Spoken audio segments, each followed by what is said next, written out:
नमस्कार, स्वागत आहे तुमचं सुश्वासासाठी खमंग आणि कुरकुरीत असा झटपट तयार होणारा मखाण्याचा चिवडा बनवणार आहोत।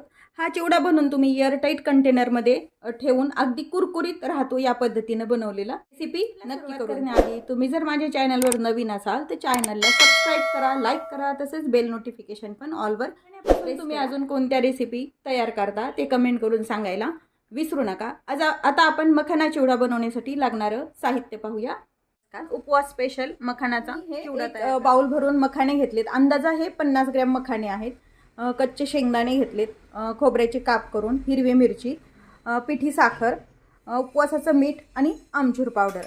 यामध्ये आपण जिरे पण टाकू शकतो। जर तुम्हाला उपवासाला चालत असतील तर तुम्ही तडक्यामध्ये जिरे चिवडा बनवण्यासाठी इथे मी एक कढई गरम करायला हे जे मखाने घेतलेले आहेत हे यामध्ये खुसखुशीत होईपर्यंत आपण छान भाजून घेणार आहोत। जसं आपण पातळ पोहे भाजतो तशी मखाना हा चिवट असतो आणल्यानंतर, त्याच्यामुळे थोडंसं आपण कुरकुरीतपणा येईपर्यंत याला भाजून तूप न वापरता आपण हा मखाना भाजून घ्यायचा आहे। हा मखाना छान भाजून झालाय, अगदी खुसखुशीत मखाना भाजून घ्यायचा आहे।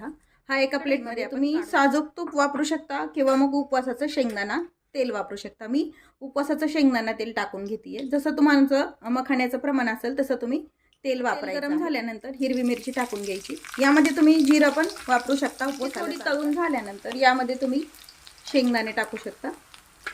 यामध्ये तुम्ही काजू, बदाम हे पण तुम्ही वापरू शकता। आता थोडेसे शेंगदाणे आणि मिरची छान खरपूस होईपर्यंत मिरची तळल्यानंतर खोबऱ्याचे काप टाकून घ्यायचे। हे पण थोडेसे ब्राऊन रंगावरती फ्राय मसाला बनवतोय। त्यामुळे यामध्ये आपण कढीपत्ता वगैरे चालत नाही उपवासाला म्हणून वापरलेलं नाही। तुम्ही जर असं साधा खाण्यासाठी चिवडा बनवत असाल तर तुम्ही यामध्ये कढीपत्ता पण वापरू शकता। आता आपलं हे सर्व साहित्य छान खरपूस भाजून घेतलेला मखाना टाकून घ्यायचंय। आमचूर पावडर टाकून घ्यायची।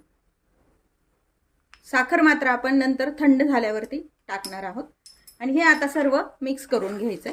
गॅस बंद करून घ्यायचंय। थोडा थंड झालाय। थंड झाल्यानंतर साखर टाकून घ्यायची, म्हणजे त्याचा पाक बनला जात नाही, व्यवस्थित मखाण्याला सर्व लागते।